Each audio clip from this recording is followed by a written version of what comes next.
Do you know what kind of inspirational story is behind the Qingming world and the many people on the road when pedestrians meet their souls? On April 5, 845, the sky was drizzling, and there were pedestrians busy sweeping the graves on the road. But there is a person who is particularly special. He neither burns incense, candles, paper money or sacrificial gifts when visiting the tomb. He only wore a pot of daughter Hong, who had been 20 years old. He sat upright in front of the tombstone and drank wine. He muttered to himself from time to time, but was sparse from a donkey. He was a young genius who emerged from nowhere. When he was a teenager, he wrote annotations on the art of war, and often sacrificed poor fortunes to the country, which was appreciated by the prime minister of the dynasty. At the age of 23, he became famous for his evil defense skills. When he passed the jinshi exam at the age of 26, he entered the officialdom. Logically speaking, his career should be bright, but luck made people so he was involved in that bull party struggle that may have been chaotic for 40 years.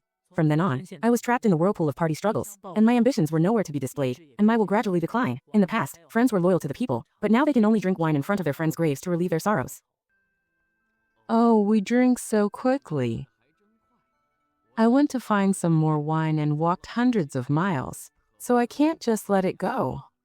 Doumu led the donkey and planned to go to the nearby village to buy some wine. I happened to meet an old man working in the field, so I went up to ask where I could sell wine. When the old man learned that Doumu was depressed because he was not healed, he told him.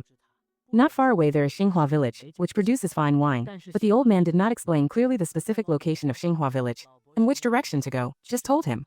East, south, north and middle, anywhere you go, there will be fine wine wherever you are. The old man said this, but like not saying it. I still don't know where to go. Although Doumu didn't understand the old man's words, he could only say goodbye and continue looking for it for a long time. He was looking aimlessly in the rain, but he couldn't walk anymore, so he planned to find a shade to rest. But just as he was asleep, a shepherd boy came over on a scalper and shouted to sell wine. Doumu immediately woke up when he heard that there was wine, but the welcoming boy said that as long as Doumu could answer his 3 questions, the wine would be given in vain. Doumu naturally would not let go, so he happily agreed to the wine he poured in. First, what do you like most in your life? This is also a question. Of course it is drinking. Okay, the second question is, what is the thing you don't like to do the most in your life? I can't drink wine. The third question is, what will you do at this time tomorrow? Drinking? I don't know. It seems that I have nothing else to do except drink. My question is over. This pot of wine belongs to you. After answering the 3 questions of the shepherd boy, Doumu suddenly realized, I turned out that I had been there all the time, using alcohol to escape reality and wasted great time in vain. It turned out that the shepherd boy was the old man's grandson. He came to guide Doumu by the old man's instructions. Then the shepherd boy pointed out the direction of Qinghua Village. Before leaving, the shepherd boy said something.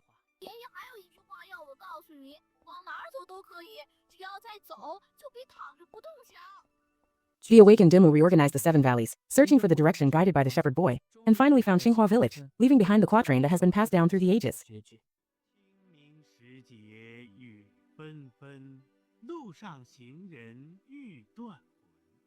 I would like to ask, where is the muttered kiln paper apricot blossom village in the restaurant?